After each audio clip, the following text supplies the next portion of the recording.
In this lesson, we examine steps that can be taken to optimize the output from Flash Professional in terms of the overall project and even individual assets. So if we look at this document here, we can see that we've got some basic stuff going on. It's basically a stage with a movie clip symbol instance upon it. But take note of everything in the library here. We have imported assets.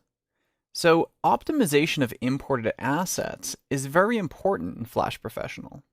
We have here a sound file and also an image file. So let's begin with the image. If we right click on here and choose properties, we can see that we have some control over the actual size of this image. Lossless is what it's set to right now. And the lossless original is 262 kilobytes, while the compressed is 8.1 kilobytes. And that's 3% of the original. So already by using this lossless compression, we're actually getting all of these assets compressed pretty good.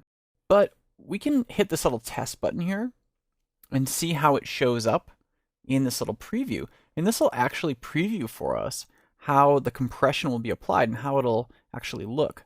We can also choose to allow smoothing on here.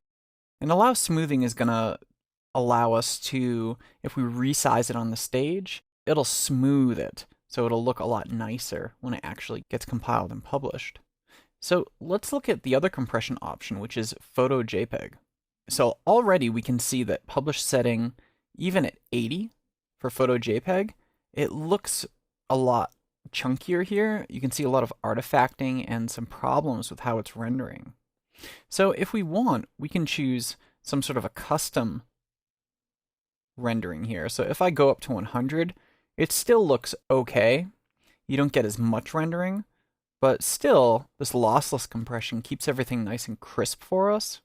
Whereas the Photo JPEG, it does introduce some blurriness into our image.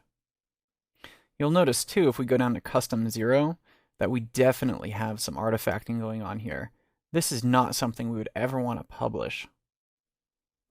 So the trick is to finding something that works right, but is also the target compression in terms of size. So to test that, we can simply hit test, and each time we hit test, it'll reprocess all of this information here. And we can see that if we go down to 25, let's say, and hit test, that we get to 3 kilobits here. Now, if we go to lossless and test, we can see that it's 8.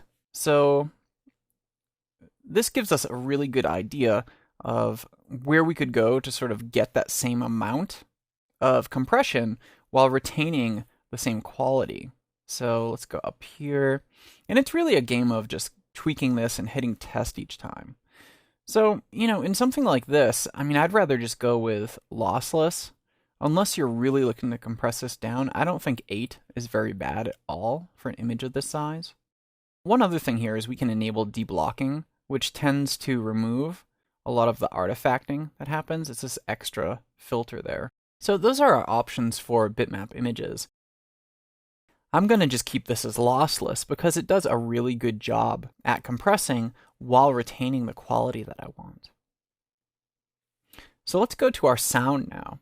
So in the sound properties, right click and hit properties, we can see that compression now is default. Default simply means it's going to use whatever compression that our document has decided upon. So we can go in and change this, of course. We can go into MP3 and choose to process this per each individual little file here.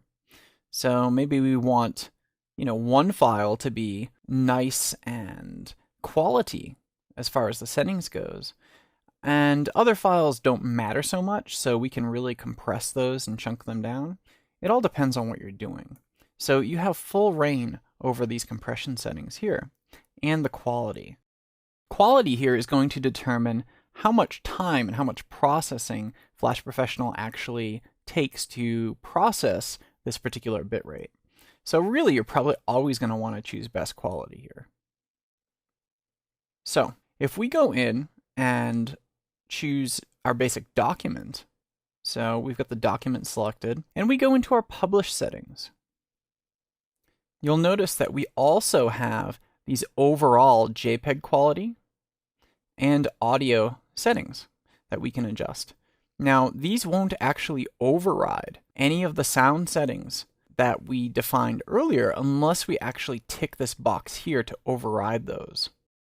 If we don't tick this box, these will actually just process all of the sound in our file according to these settings. Now, the JPEG quality right here is actually going to override anything that we haven't used some sort of custom setting on. The custom settings that we defined already are going to stay intact, so that's not a problem. But this is a way of doing some overall document settings as far as compression of images and audio goes. So this has been a demonstration of how to go in and change both overall document settings and specific asset settings for sound and image files within Flash Professional CS6.